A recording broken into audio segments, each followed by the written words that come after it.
Malaria remains a major public health threat across Africa, with progress in its fight stalling. According to the World Health Organization, African Union member states recorded an estimated 251 million malaria cases, accounting for 95% of global infections and 579,414 deaths, representing 97% of global fatalities in 2023. Shockingly, 76% of these deaths were children under 5. Across the continent, 1.3 billion people remain at risk, with 192 cases per 1,000 persons and 44 deaths per 100,000 persons.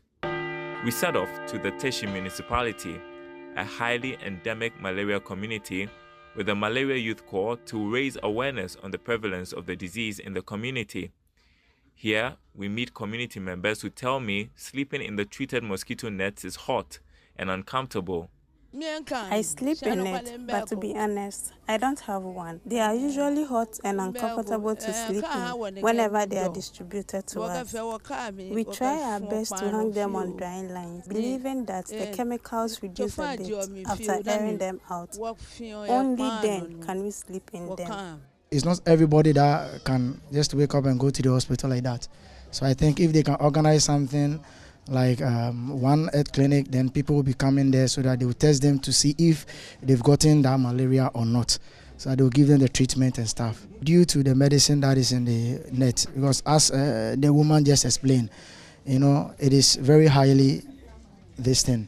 So I think when you are in, it's either you place it in the cool place or it's either you wash it before you sleep in it. They should bring more nets for us because this time a lot of mosquitoes are very real, and it's causing malaria, so on and so forth. So we want the government to do something about it. For this town, if you go to the seashore, you see a lot of trash there.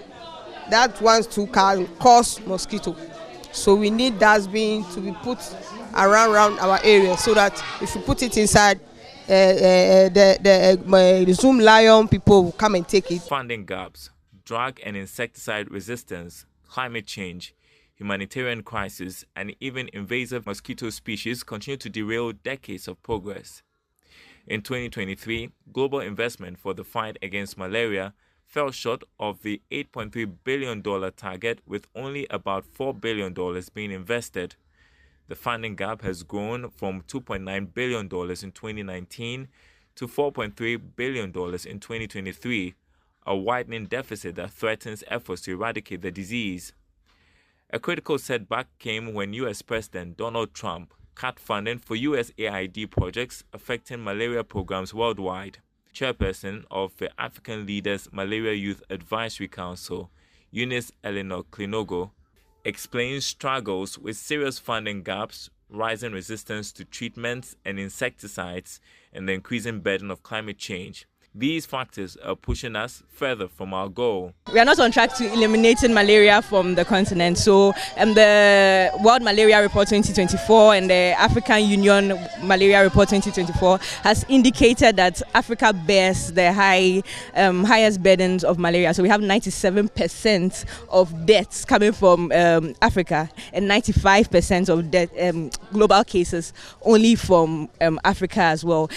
We have realized that the funding that we received has actually curtailed a lot of deaths, a lot of global cases as well. And currently we are in a perfect storm. So there's a biological threat. There's the mosquitoes are actually resisting the drug. So there's a need for innovation, trying to get the drugs that these mosquitoes cannot resist. So biological threats, we have climate change. So now we have areas that are not malaria prevalent, having cases of malaria there as well. So Africa is actually in a very perfect storm, and we would need a lot of funding to be able to help us to get to that objective that we need of achieving universal health care by 2030, which is goal 3.